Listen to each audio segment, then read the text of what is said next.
Let me greet you this morning in the name, the love, and the joy of our ให้ผมทัก Jesus ทายใน Christ. พระนามพระเยซูคริสต์ด้วยความชื่นชมยินดีครับผม Do you get tired when you have listened to Reyong? ไม่เคยเบื่อเลยใช่ไหมเมื่อเห็นคุณนิยมมาพูดฮ่าๆอย่างเงี้ย He's so energetic. I get tired just watching. เขาพลังมีพลังมากคนแก่อย่างนี้รับมือไม่ได้ You know, he is a walking miracle. เขาบอกว่าผมเป็นอัศจรรย์ที่เดินเคลื่อนที่ได้ Some years ago, he had cancer, หลายปีมาแล้วผมเป็นมะเร็ง and he was under chemotherapy, ภายใต้ทำคีโมบำบัด and he was walking through the car park. แล้วก็เดินไปนะครับ And some person with me said, I heard Reyong's having chemotherapy. ได้ยินว่าไอ้หนุ่มคนนี้มันเป็นมะเร็งมาก่อนดีกว่า I said, yes, Reyong with chemotherapy is just normal with the rest of us. เขาบอกว่าคีโมสำหรับคุณนิยมแล้วเป็นเรื่องปกติจริงๆของเขา But we praise God for your Is a healing. compliment or is It's a compliment. Okay, thank you ขอบคุณมากนี่เป็นคำชม This morning when he was doing the greeting, ตอนเช้านี้ผมทักทายใช่ไหมครับ I'm sure God was regretting coming down at Babel. พระเจ้าจะเสียใจที่มาบนโลกนี้เหรอ ชุดที่บาเบลหัวบาเบล ใช่พระเจ้าคงจะเสียใจที่ทำให้บาเบลเกิดขึ้นเป็นหลายภาษาอาจารย์เลสลี่ Can I remind you a little bit You don't never forget your fan club this side too when you talk okay? So you need to talk and look Okay. back and forth yes เขาชอบถนัดขวานะ Because my wife is over here. เพราะภรรยาเขานั่งอยู่ตรงนั้น So I naturally look in that direction. right Let us pray. ให้เราที่ทานด้วยกัน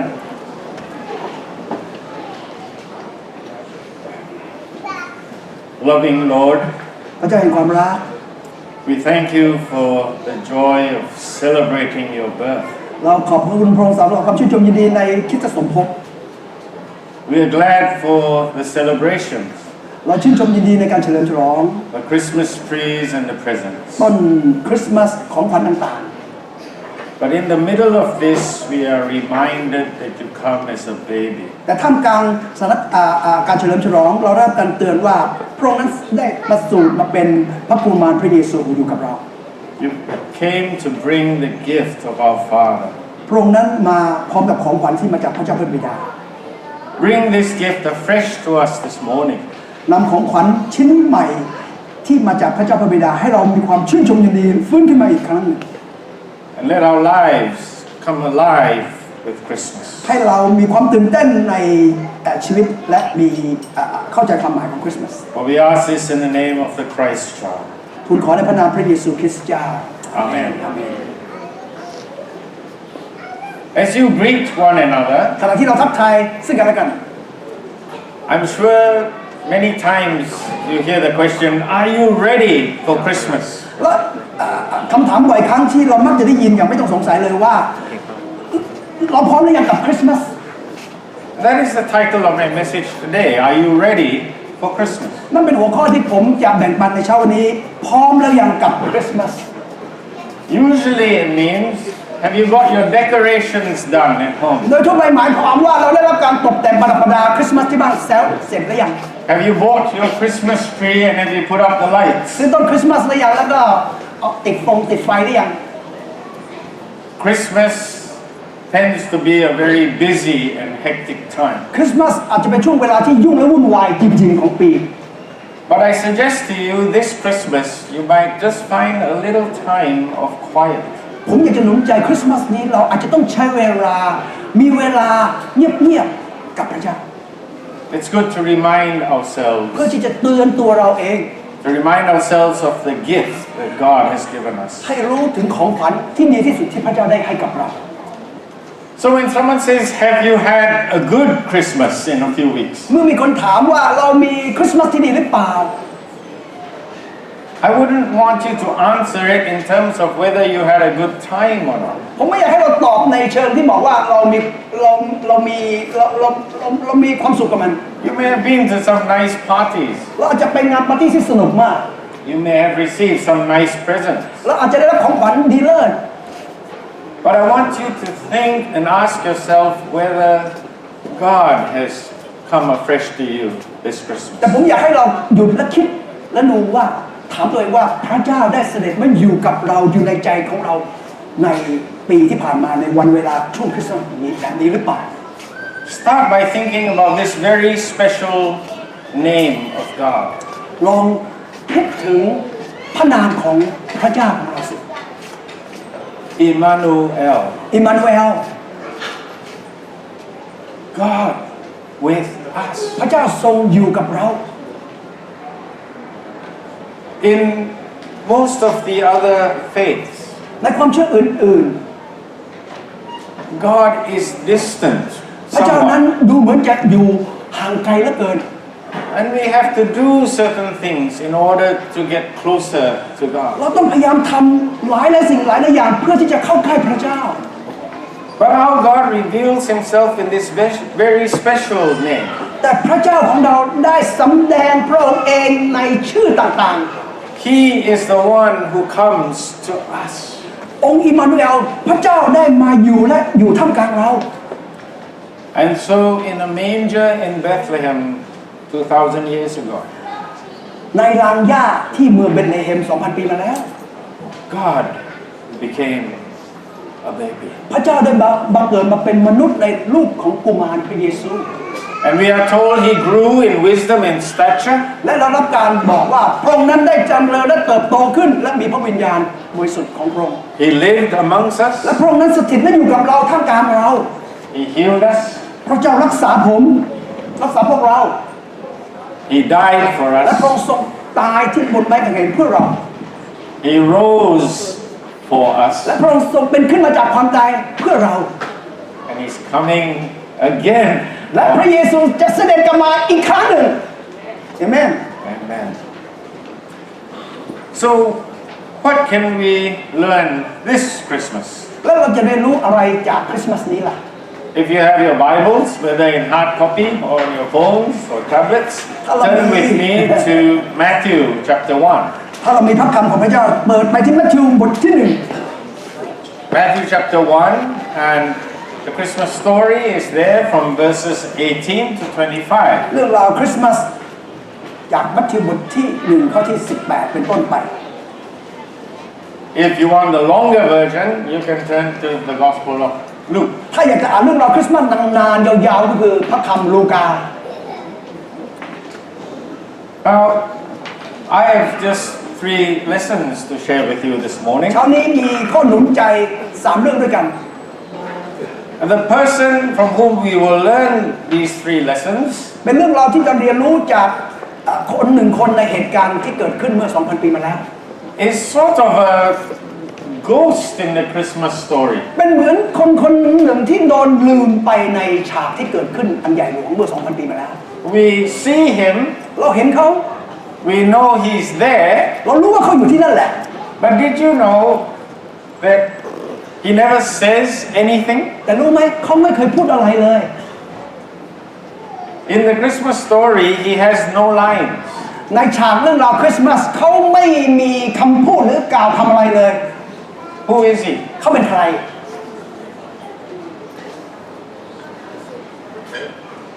Joseph.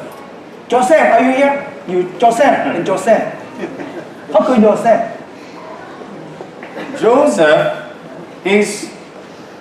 critical to the Christmas story. โจเซฟจริงๆมีความสำคัญมากนะครับเกี่ยวกับการประสูติของพระเยซู And yet, he's almost invisible แต่ at the same เขา time. ทำตัวเหมือนเรามองไม่เห็นคือเราไม่สังเกตเขาเลย So let's see what we can learn from เราจะมาเรีย Joseph. นรู้ด้วยกันครับจากเรื่องราวของโยเซฟ I think the first thing we can learn is accept God's will. สิ่งแรกที่เราจะเรียนรู้ก็คือว่ายอมรับพระประสงค์ของพระเจ้า Accept God's will, whatever it might be. ยอมรับพระประสงค์ของพระองค์ไม่ว่าอะไรจะเกิดขึ้น Put yourself in Joseph's position for a moment. ถ้าเราวางตัวเราอยู่ในตำแหน่งของโยเซฟเมื่อ 2,000 ปีมาแล้ว He would have been excited. เขาน่าจะตื่นเต้นใช่ไหม He was going to get married. เพราะเขาได้มั่นแล้วกำลังจะแต่งงาน He would have made plans for his marriage and for his future. เขาคงได้วางแผนการแต่งงานสำหรับอนาคตกับภรรยาอะไรต่างๆของเขา But all of a sudden, แต่ทันทีทันใด his fiancée comes to him. สุดที่รักของเขามาหาเขา I don't think anyone ever wants to hear that from your fiancée. คู่หมั่นของเขามาหาเขาแล้วบอกว่าอย่างนี้ครับ I'm pregnant. ฉันท้องจะมีลูกแล้ว What? อะไรนะ I haven't slept with anyone. ไม่ได้นอนกับใครเลย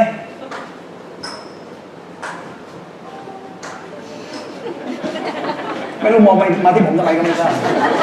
yes yes You believe that? เชื่อไหมพี่โยมเชื่อไหมพวกเราเชื่อไหมไม่ได้นอนกับใครเลยแล้วมีลูกแล้วตั้งครรภ์ You can come up with a better excuse than that. มีน่าจะมีข้อแก้ตัวอะไรดีไปกว่านั้นนะครับในการพูดว่าเขาตั้งท้องนางมาเรีย But Joseph is a good man แต่โยเซฟเขาเป็นคนดีรอบคอบคนดีคนชอบ because under the law, someone who's been unfaithful like that, she should be stoned. เพราะตามกฎหมายอยู่ถ้าหญิงมีท้องโดยไม่มีสามีจะโดนหินขว้างตาย It will be so embarrassing to him. มันเป็นเรื่องที่น่าละอายจริงๆสำหรับคนที่จะเป็นคู่หมั่นก็คือสามีในอนาคตคือโยเซฟ But I believe he still loves her. แต่ผมมีความมั่นใจว่าโยเซฟยังมีความรัก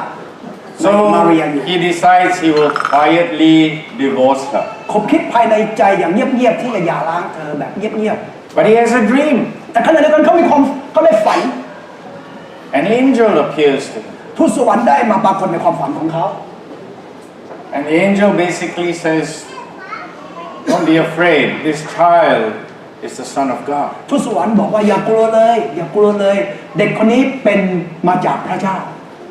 And you have to trust me. วางใจในเรา And Joseph doesn't argue with God. โยเซฟไม่ได้ต่อเถียงกับพระเจ้าเลย He doesn't ask for proof. ไม่ต้องหาข้อพิสูจน์ใดๆเลย He accepts. เขาแค่ยอมรับ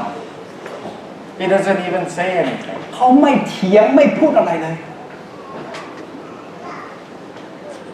Paul in Romans wrote, อาจารย์เปาโลในโรมัน we know that in all things God works for good of those who love him. ในโรมันบทที่8ข้อที่28เรารู้ว่าพระเจ้าทรงช่วยคนที่รับพระองค์ให้เกิดผลดีในทุกสิ่งคือคนทั้งปวงที่พระองค์ได้ทรงเลือกและเรียกตามพระประสงค์ของพระองค์ Sometimes we go through great disappointment in our lives. หลายครั้งเราเข้าสู่ความผิดหวังอย่างใหญ่หลวงในชีวิตของเรา As I'm sure Joseph was very disappointed, ผมก็มั่นใจว่าโยเซฟก็มีความผิดหวังอย่างใหญ่หลวง but he trusted God. แต่เขาวางใจในพระเจ้า So when we face things that we can't fully understand, เมื่อเราเจอเหตุการณ์ที่เราไม่เข้าใจเลย this is a lesson we can learn from Joseph. นี่เป็นบทเรียนที่สอนเราจากโยเซฟก็คือว่าเรียนรู้ในการไว้วางใจในพระเจ้าแม้เราไม่เข้าใจ God is working for good. พระเจ้ากำลังทำงานใหญ่เพื่อเราคนที่รักพระองค์ We just have to trust him. เราก็แค่วางใจในพระองค์ The second lesson we can learn from Joseph เรื่องที่สองเราจะเรียนรู้จากโยเซฟก็คือว่า is to learn to care about other people. เรียนรู้ที่จะห่วงใยคนอื่นรอบข้างเรา Think about it. He wasn't just lost in self-pity. เขาไม่เพียงแต่คิดจะเขาไม่แม้แต่คิดสงสารตัวเอง He wasn't depressed. เขาไม่เคร่งเครียดหน้าตาละเขาเรียกอะไรเขาไม่เครียดเขาไม่เคร่งเขาไม่โศกเศร้าไม่เครียดไม่กระวนกระวายเลย I didn't know depressed was so difficult. มันยากมากในการอธิบายคำว่า depressed อะนะมันเป็นเทคนิคนิด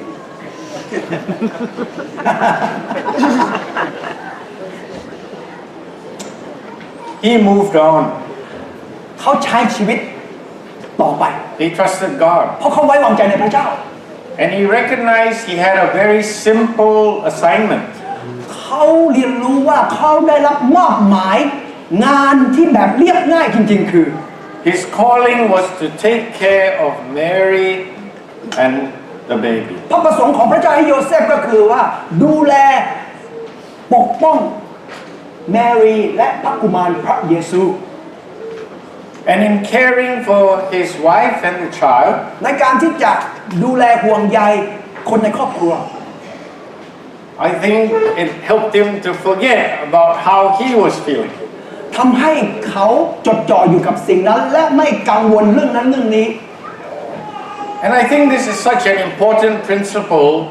in life. นี่เป็นจุดที่สำคัญในชีวิตนะครับ You know, I've been counseling for over 40 years. ผมให้คำปรึกษากับครอบครัวคนมากมายตลอด 40 ปีที่ผ่านมา And one of the best prescriptions ยาที่ดีที่สุดก็คือว่าอะไรครับ is to move the person from their problem เอาคนคนนั้นออกจากปัญหาของเขา and to begin thinking about others. โดยการใส่ใจและคิดถึงคนอื่นก่อนแทนตัวเขาเอง Yesterday, I had a visit เมื่อวานผมมีคนมาเยี่ยม from a family จากครอบครัวของผมนะครับ who had visited us, spent some time with us 5 years ago. คนที่เคยมาเยี่ยมเขามาเมื่อ5 ปีมาแล้ว And they had an issue with their son. เขามีปัญหาเกี่ยวกับลูกชายของเขา He was quite self-obsessed. ลูกของเขาก็เป็นคนที่หมกมุ่นอยู่กับตัวเขาเอง He thought that he had medical issues.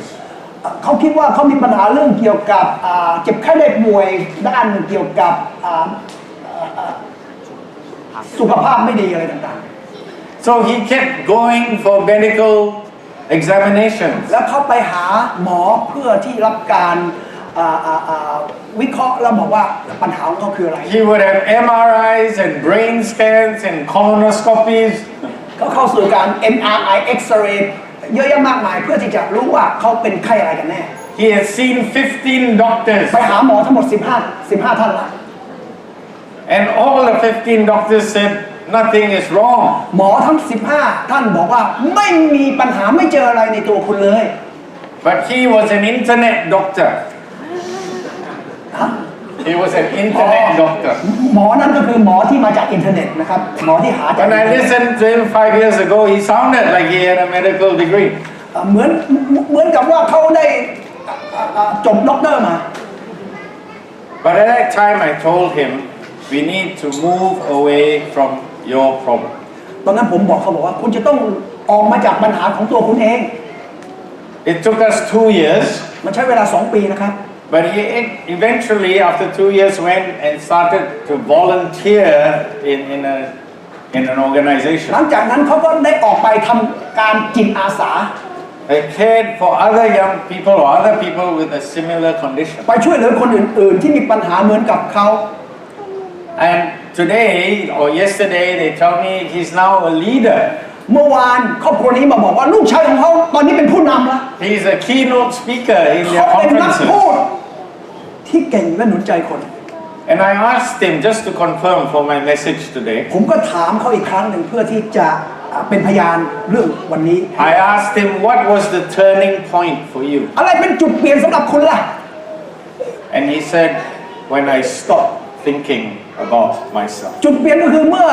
ผมเริ่มหยุดคิดเรื่องของตัวเอง There is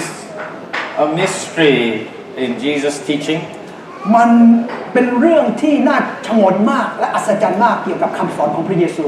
It is in giving that you will receive. เป็นการให้มีความสุขมากกว่าการรับการให้ต่างหากมากกว่าการ It is in caring that we will find care. ในการให้ความห่วงใยทำให้เราได้รับการห่วงใย So let's learn from Joseph's example. ให้เราเรียนรู้จากตัวอย่างจากชีวิตของโยเซฟ He put aside his own disappointment. เขาวางทิ้งเรื่องความผิดหวังส่วนตัว And he began to focus outside of himself. และเขาจดจ่อเรื่องราวข้างนอกแทนเรื่องของตัวเอง This Christmas, look around you. คริสต์มาสนี้ให้เรามองไปรอบ Look at your neighbors. มองไปที่เพื่อนบ้านของเรา Look at the guards who guard your muban. ลูกเก็บ The guards, young. อ๋อให้มองไปที่รปภที่ปกป้องหมู่บ้านของเรา Look at the people who tend the garden in your muban. ดูคนทำสวนในหมู่บ้านของเราอ่า Look at the people who serve you food by the road. ดูแลคนที่เสิร์ฟอาหารเราบริการเราที่ผ่านมา Ask yourself what you think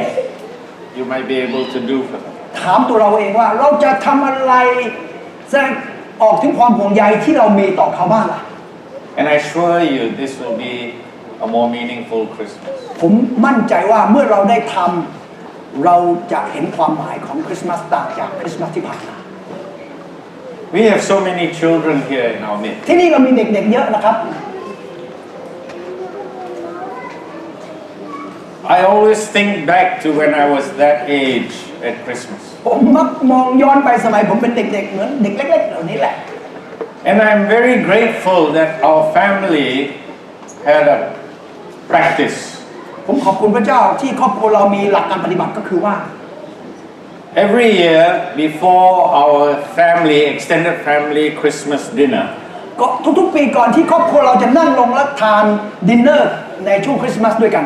everyone would gather at our home at about 3:30 or 4 o'clock. ประมาณ 3:30 in the morning No, evening. ทุกคน Afternoon. จะมารวมตัวกันที่บ้านประมาณบ่าย3หรือบ่าย4 And we would gather, all the young children had to bring some of their presents. เราก็จะรวมเด็กๆทั้งหลายและให้ทุกคนเอาของขวัญมา And we would all go to some children's home that was selected. แล้วเราก็พากันไปที่บ้านเด็กกำพร้าบ้านที่มีเด็กๆเยอะมากที่ไม่มีใครดูแล And we would bring food. แล้วเราก็เอาอาหารไป And we as children had to bring our own presents. ขณะเมื่อผมเป็นเด็กเราก็ต้องเอาของขวัญไปด้วย I used to not like it. ผมไม่ค่อยชอบเลย Because the other practice was we weren't allowed to check our presents first. เพราะว่าเราไม่ให้อนุญาตดูว่าของขวัญที่อยู่ข้างในเนี่ยคืออะไร So I always used to be shaking my ผม present. ก็มักจะเอาของขวัญขึ้นมาแล้วก็เขย่าดูว่าเป็นอะไร And I would think this one sounds like soap. ผมเขย่านี่น่าจะเป็นสบู่ I want to give it away. ผมเอาสบู่ถ้าเป็นสบู่ผมให้ไปดีกว่าให้คนอื่นดีกว่า And I remember a few times I watched them open the present. หลายครั้งเมื่อผมเห็นเด็กๆในบ้านเด็กกำพร้าเปิดของขวัญที่ผมให้ไปเนี่ยนะ And I'm going soap. ผมหวังว่าให้มันเป็นสบู่ And they open it and oh no, it's a car. เมื่อเขาเปิดขึ้นกลายเป็นรถยนต์ที่ผมสุดยอดปรารถนา I like that ผมช car. อบรถคันนี้ของขวัญ Why did it sound like soap? ทำไมไม่เป็นสบู่แทนที่เป็นรถที่ฉันชอบอย่างเงี้ยนะ And I have to smile. แล้วผมก็เสยะยิ้ม แทนคนเสียใจอยู่ With a great pain in my heart. ทั้งที่มีความเจ็บปวดเหลือเกินอยู่ในใจ Enjoy the soap. I mean car. ไม่ได้ดั่งใจ But I realized that through those painful experiences, แต่ท่ามกลางความเจ็บปวดที่อยู่ข้างใน our parents were teaching us the real meaning of Christmas. พ่อแม่ของผมได้สอนความหมายที่แท้จริงเกี่ยวกับคริสต์มาสให้กับเราคือว่า Christmas is not thinking about our sin. คริสต์มาสไม่ใช่เป็นเรื่องราวที่เรามัวแต่หมกมุ่นอยู่กับเรื่องของเรา Christmas is when God blessed us. คริสต์มาสเป็นเรื่องราวที่พระเจ้าอวยพรเรา Christmas is when God wants us to bless us. คริสต์มาสเป็นเรื่องราวที่พระเจ้าต้องการให้เราไปอวยพรคนอื่น Think of who you might bless this ลอง Christmas. คิดดูว่าคริสต์มาสนี้เราต้องการอวยพรใครบ้าง The third thing we can learn from Joseph. บทเรียนที่3ที่จะเรียนรู้จากโยเซฟก็คือว่า You know, in the story that I just shared with you, จากเรื่องราวที่ผมเพิ่งแบ่งปันไปนะครับ we were giving just a little. เราให้แค่เล็กน้อยเท่านั้นเอง And even then, it was so difficult. เล็กน้อยสบู่ก้อนเดียวก็มีความรู้สึกมันยากเหลือเกิน But it was good first steps to teach us how to give everything. แต่เป็นขั้นตอนแรกที่จำเป็นและสำคัญที่เราต้องเรียนรู้ในการให้ I look at my cousins. ผมมองดูพี่น้องของผมลูกพี่ลูกน้องนะครับ I look at my siblings. ดูพี่น้องของผม And I see that our parents have taught us a valuable lesson. และผมเห็นถึงการสอนที่ดีที่พ่อแม่ปฏิบัติกับเราต้องการที่สอนเราผ่านจากการให้ 50 years on, I see in all their lives 50 ปีที่ผ่านมาเราเห็นถึงพวกเขามุ่งเน้นในการให้ I see people who have been able to give. ผมเห็นคนที่มีศักยภาพในการให้ Let us teach our children well. ให้เราสอนลูกๆของเราเรียนรู้ในการให้ Joseph was prepared to give whatever he had. โยเซฟเตรียมพร้อมที่จะให้ทุกอย่างที่เขามีอยู่ He didn't know that he couldn't even go home after the child was born. เขาแทบจะไม่รู้เลยว่าหลังจากนั้นเหตุการณ์เขาไม่สามารถที่จะกลับไปบ้านเกิดเมืองนอนได้อีกต่อไป Remember, the angel appears to him and says, "Don't go back. You have to go to Egypt." จำได้ไหมครับทูตสวรรค์ปรากฏอยู่ในความฝันเขาเมื่อบอกว่าอย่ากลับไปบ้านเกิดเมืองนอนจงไปอียิปต์ I suppose not much is said about his sacrifice. ดูเหมือนกับไม่มีอะไรพูดมากเรื่องเกี่ยวกับการเสียสละของโยเซฟ But if we look again at the Christmas story, I think you'll be able to appreciate Joseph's part in the Christmas แต่ story. ถ้าเรามองลึกลงไปในเรื่องราวฉากเกี่ยวกับคริสต์มาสเราจะทราบซึ้งในการให้ในบทบาทของความเป็นโยเซฟ Without Joseph, could we say there might not be a Christmas story? ไม่มีโยเซฟก็ไม่น่าจะมีเรื่องราวคริสต์มาส What does it mean to give everything? หมายความว่ายังไงให้ทุกสิ่งที่มี How do we measure everything? เราจะวัดทุกสิ่งอย่างไรล่ะ Paul gives us an idea in Philippians. ในฟิลิปปีอาจารย์เปาโลได้บอกว่าไง He says, Jesus considered the glory of heaven. พระเยซูเมื่อมองดูสง่าราศีพัสริที่มีอยู่ทั้งหมด But he didn't want to hold on to that for himself. พระองค์ไม่ได้ยึดติดอยู่กับพัสริสง่าราศีและเกียรติยศที่พระองค์มี He gave up the treasures of heaven พระองค์นั้นทิ้งสง่าราศียศศักดิ์เหล่านั้นอยู่บนสวรรค์ and took the name Emmanuel, God with us. และใช้คำว่าองค์อิมมานูเอลพระเจ้าสถิตได้อยู่กับเราเพื่อมาอยู่กับเราบนโลกนี้ I would like to close with this story. ผมจะปิดด้วยเรื่องราวนี้คือว่า It's amazing. It's 12 years ago now. ก็ประมาณ 12 ปีมาแล้วนะครับ I spent a year or so living in Phuket. ผมใช้เวลาช่วงนั้น1 ปีอยู่ที่ภูเก็ต I used to go into the town, which is on the south side of the ผ island, มมักจะไปอีกด้านหนึ่งของภูเก็ตคือภาคฝั่งใต้ and I lived by the airport on แล้ the ว north side of ผม the อยู่ island. ที่ฝั่งเหนือของภูเก็ตก็คือใกล้สนามบินแล้วไปอีกฝั่งหนึงคือฝั่งใต้ที่ติดชายหาดนะ I was managing a golf course then. แล้วผมเป็นผู้บริหารด้านสนามกอล์ฟในช่วงนั้น So usually on Sunday afternoon, I would play 9 holes with some members or the professionals there. โดยทั่วไปวันอาทิตย์ช่วงบ่ายผมก็จะเล่นหลุม 1-9 กับมืออาชีพทั้งหลาย And then I would jump in my car and rush down to church. แล้วจากนั้นก็ตีกอล์ฟเสร็จก็ขับรถบึงไปคริสตจักร In order to do that, I didn't have time for dinner ในการทำแบบนั้นก็ไม่มีเวลาทานข้าวเย็น because the church service was 7. เพราะว่านมัสการรอบเย็นก็คือ1 ทุ่ม So I was grateful that in the car park of the church there were a few food stalls. I was what Grateful. ผมรู้สึกขอบคุณมากที่ลานจอดรถเนี่ยมีอาหารเสิร์ฟอยู่ So when I drove in, there was a lady who sold pieces of chicken on a stick. เมื่อผมจอดแล้วผมเดินออกมาผมเห็นเขาขายไก่ปิ้งน่าจะเป็นไก่ปิ้ง คุณละหิว Thank you. Yeah, okay. ไก่ย่าง I prefer moving, but Moving. there wasn't any moving. ไก่ปิ้งไก่ย่างไก่ย่าง So I would drive into the car park แล้วผมก็ขับไปที่จอดรถนั่นน่ะ and wind down my windscreen บนหน้าต่างลงมา and get 2 sticks or 3 sticks. ไก่ย่าง2 ไม้ And when I parked the car, เมื่อผมจอดรถ while walking to the church, ขณะที่เดินไปที่คริสตจักร I could ผมก็ gobble down a few pieces ผม of ก็ chicken. เอาใส่ปากรีบๆทาน And that would be enough to get me through the service, and then I'll go have a proper meal นั่นก็มี after พลังงาน service. ทำให้ผมไปต่อและจบได้ So it was the rainy season, แล้วเป็นช่วงฤดูฝนผมจำได้ and this one Sunday I go and her stall's closed. แล้วผมไปถึงจุดวันมีอาทิตย์หนึ่งผมไปถึงที่ลานจอดรถหาคนขายไก่ย่างไม่เจอ Another couple of weeks again it was raining and her stall was closed. แล้วฤดูฝนก็มาอีกมีฝนตกอีกอาทิตย์ต่อมา ผมก็ไม่เจอคนขายไก่ย่างนั่นนะ So I asked one of her fellow stallholders, ผมก็ถามคนแถวนั้นนะครับว่า I said, what happened to her? Is she not selling เกิด anymore? อะไรขึ้นกับร้านที่ขายไก่ย่างนั่นนะ And they said, oh, it's because it's raining and her roof has so many holes that her fire gets wet. เพราะว่าฝนตกหลังคากระท่อมที่ย่างไก่เนี่ยมันรั่วก็เลยทำให้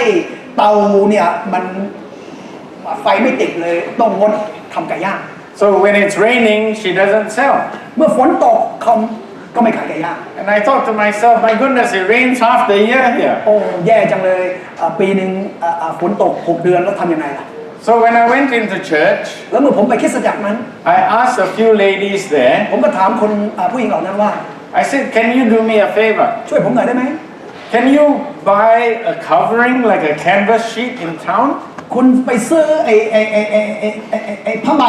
ที่จะคลุมหลังคาได้ไหม Here's some money. อันนี้คือเงิน I don't, you know, and please buy a covering for this lady's store. ซื้อผ้าใบมาทำหลังคาให้หน่อยนะประมาณนั้นหิวแล้วก็เลยพูดไม่ค่อยออกI'm hungry that's why I cannot translate ต้องบอกไก่ย่างแล้วกันนะ Anyway we should not talk about ไก่ย่าง It's hard brother And moving and moving to ส้มตำ Okay let's close the prayer Okay, so Okay sorry so a couple of when I came the next time, I saw she had a covering, เมื่อมาถึงเราก็เห็นผ้าใบคลุมไว้ละไม่รั่วละ and she thanked me for the แล้ cover. วหญิงขายไก่ย่างก็ขอบคุณผมสำหรับความช่วยเหลือแบบนั้น A few weeks later, the ladies told me 2-3 อาทิตย์ต่อมาเขาบอกว่า she had given her heart to Jesus. เธอ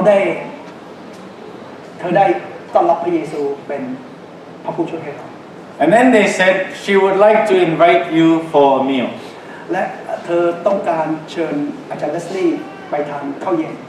As a small way of saying thank you. เพื่อที่จะเป็นการตอบแทนการช่วยเหลือซื้อผ้าใบคลุมให้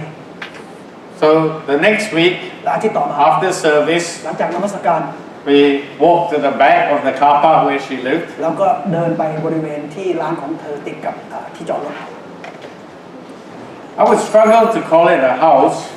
ผมมีความยากลำบากที่จะเรียกตรงจุดนั้นว่าเป็นบ้าน It was made up of cardboard and zinc. มันเป็นบริเวณที่ดูกั้นด้วยกล่องกระดาษต่างหาก I think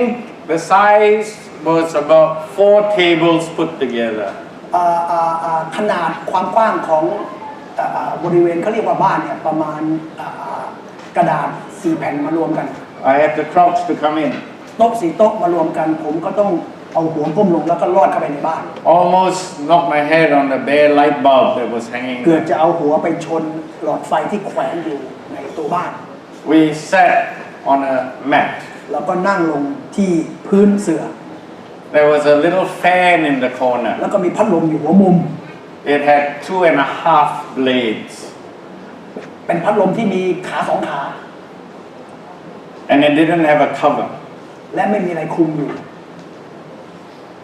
So as she got the food out, และเมื่อเธอเอาอาหารออกมา I looked around ผมก็มองดู And I said, what else can I buy this lady? ผมคิดในใจว่าผมควรจะซื้ออะไรให้กับเธอคนนี้ล่ะ So when she had brought out the food and sat down beside us, เมื่อเจอเอาอาหารออกมาแล้วนั่งลงทานกับพวกเรา I asked her, I said, is there anything else you need? ผมถามว่ามีอะไรที่ต้องการอีกไหม And she started to think like this. เธอก็เริ่มเงยหน้าแล้วก็คบคิด And I thought, uh-oh,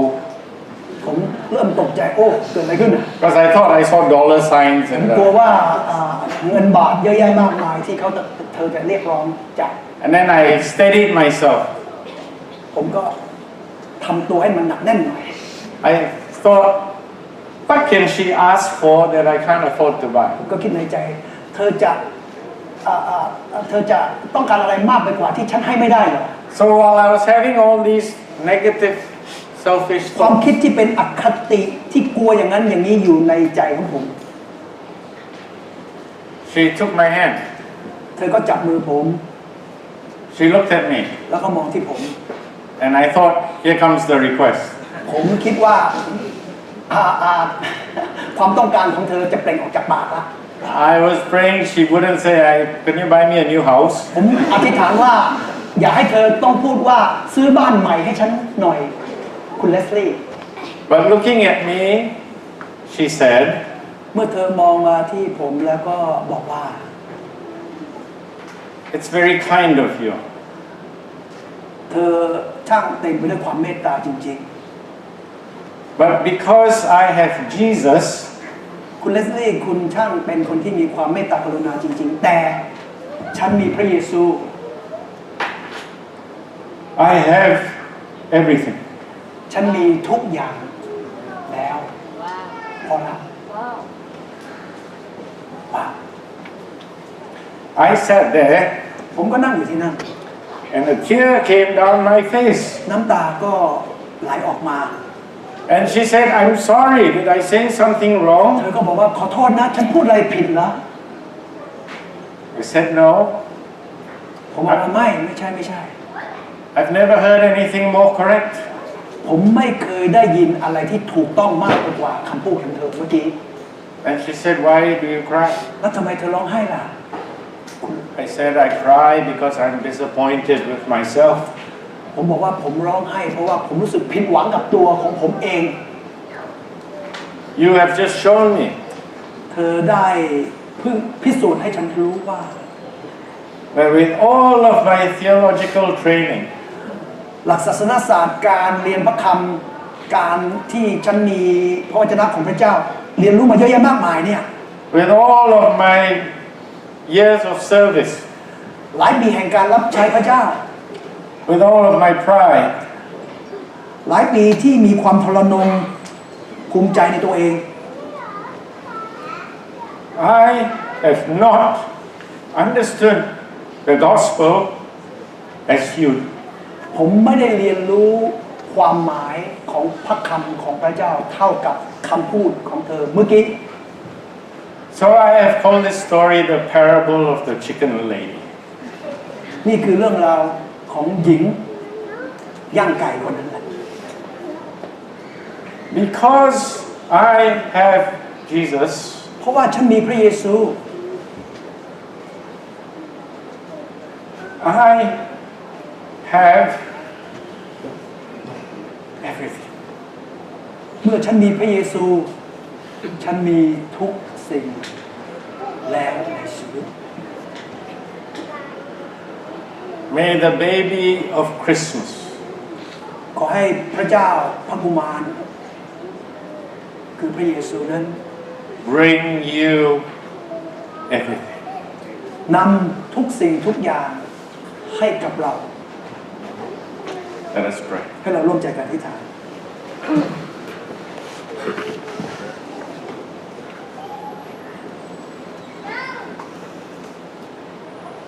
This Christmas, คริสต์มาสนี้พระองค์เจ้าข้า